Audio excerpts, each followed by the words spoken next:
Chance things, and today I'm going to be covering the Italian game Knight Attack, poleria, Bishop check line. And so the reason why I'm covering this variation today is because let me show you after these moves: e4, e5, knight f3, knight c6, bishop c4, knight f6, which is the Italian game 2 knights defense, and after knight g5, welcome to the knight attack, and after d5, e takes d5. The reason why I'm covering this variation today is because most players in beginner level and intermediate level, they tend to make this one opening mistake, which is knight takes d5, and this is a really bad move. It just gives white an advantage straight off in the beginning of the game. It's the fifth move and white is already better. It's already +1, and I just think that this is bad. To be honest, just making a mistake in the fifth move is just terrible. You will really never make it far if you keep making opening mistakes this early on in the game. And today I'm going to be helping you fix this opening mistake, and you're going to get better at chess after this, trust me.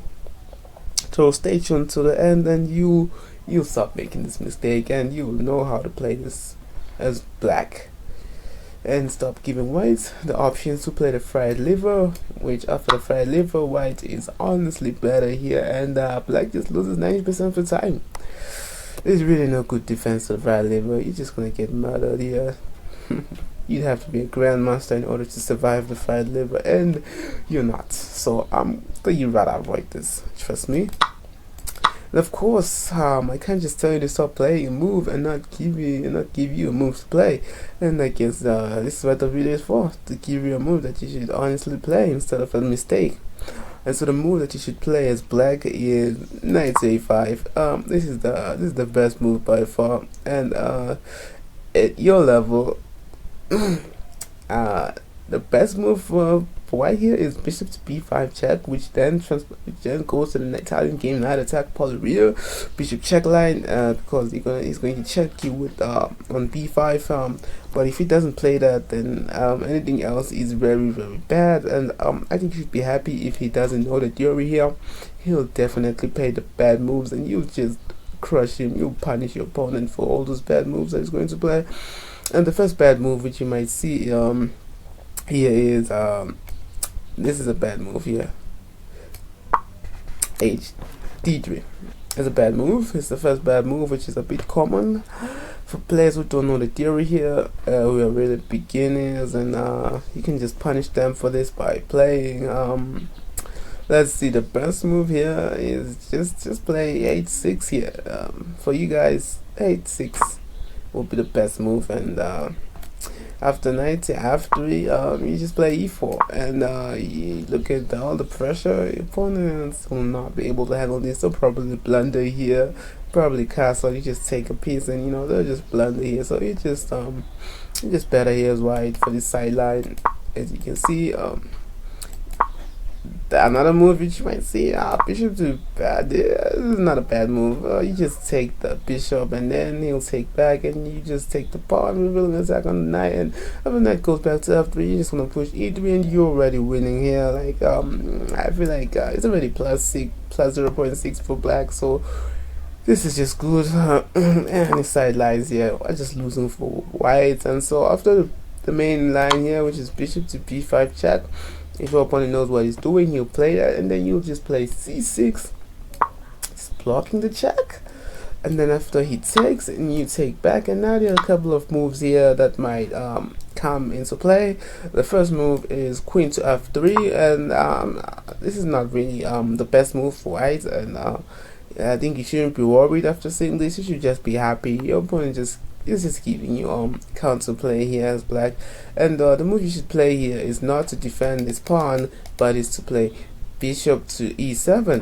And defending this pawn is bad because I'll tell you after we cover this line here. So bishop to e7 is best, but you might say, wait, but I'm just losing a pawn here. Yes, you're losing a pawn here, but let me show you what happens after this. And then you just block with the bishop. It's the only move, and the reason this is good for black is it's because, like, right now you're just happy here as black. Like you're ahead in development, and it's 3-on-2, and you're going to castle in the next move, and you're just good here. That's the fact that you've done 2 pawns doesn't make any sense here. Black is just better here. It doesn't matter that he's up 2 pawns, you're just better. That's what I think, and that's what the engine thinks. It agrees with me here when I'm seeing the lines. Black is just better. And after white castles here, which is the most played move, you can play rook c8 and you just put in pressure already. And since you're down some pawns, my advice is to compensate for these pawns and just destroy your opponent. Don't go to the end game like this, you're gonna lose. So yeah, just destroy your opponent here. No need to waste time, just crush him. That's the best move here. Okay, so yeah, that's the move. And let me tell you why you should not keep the pawns. I promise to tell you, so I will.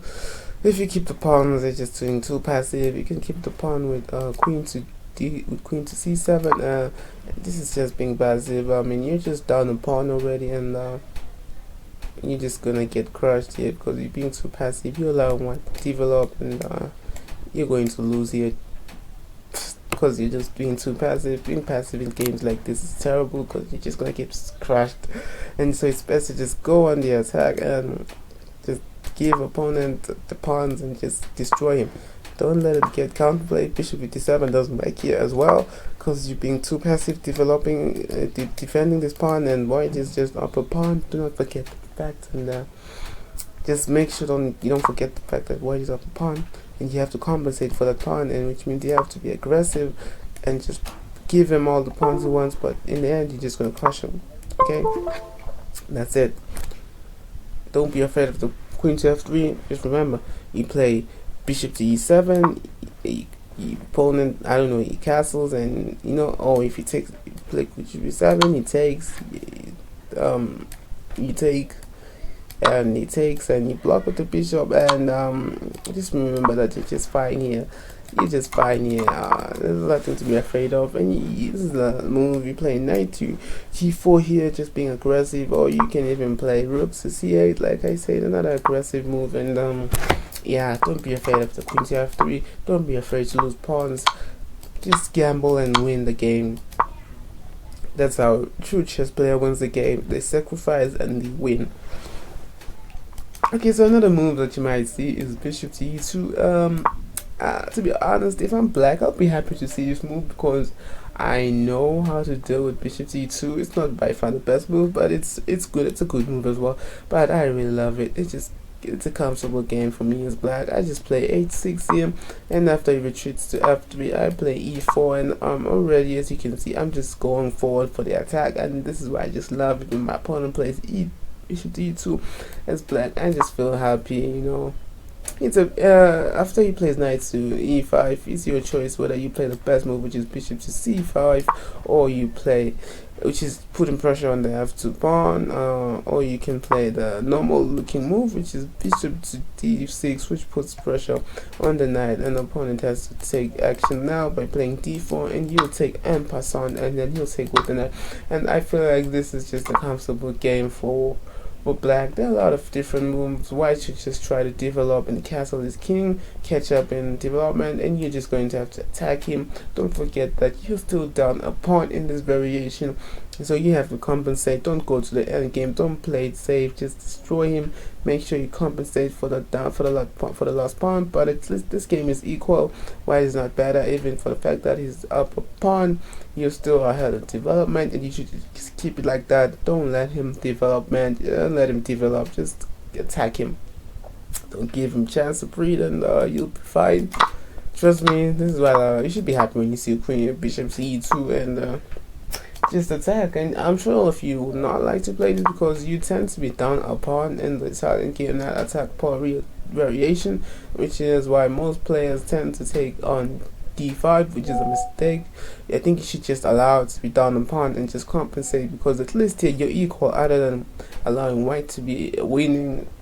Just remember, material isn't everything here. So in chess, material is not everything. And so the move which is a bit challenge, which I think is a bit challenging, which I like to play even as white, is bishop to d3. But in here it's a bit more challenging, but I don't think you should be scared here as black. You should just play knight to d5 and revealing the attack on the knight, and now that the knight and the queen see each other, the knight has to retreat, and then you just continue play bishop to d6. And the point of playing bishop to d2 is bishop to d3 is to just cancel out the fact that now black can play e4, and yeah, but then the game is just completely equal. And you're just going to be fine here. After castles, you can choose between a variety of moves. You can play knight to f4 or knight to b4, or you can even just castle right here. It's fine. And then the most move which if your opponent moves the theory up to this move, up to this far, you can play rook to e1, and don't play knight to f4 now, because he'll just retreat his bishop to f1. It will just be a way to remove him. So you can just play, I don't know, c5. It's up to you. No, you can even play f5. I don't know. It's all up to you. f5 is more aggressive, but it's up to you. It's what you want to play. Or you can even play rook to e8. Just countering, but don't forget you're done with pawn, so you have to compensate for that pawn. Be aggressive, and you can even play a rook to b8, just being aggressive. Don't let opponent get rid of you, don't let him develop, and just be aggressive. So I think f5 is the most aggressive move here. You're already making a threat here of fucking material, and yeah, play f5, which is the most aggressive move for black, and yeah, you'll be fine. And I think that's as far as I can take you.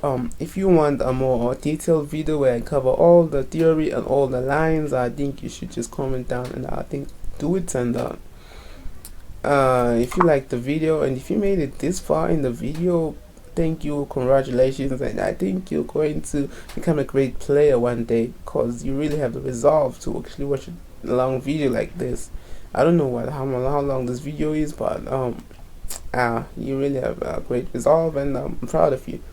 And you've already cancelled out one of your chess mistakes, and you're just going to be fine.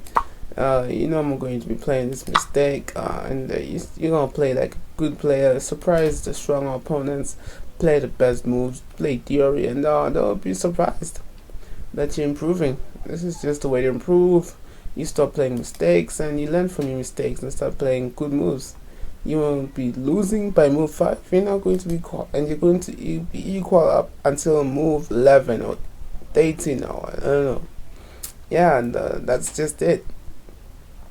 Thank you for watching the video. If you liked it, please subscribe and like the video, and comment down if you need anything. I promise I'll make videos of whatever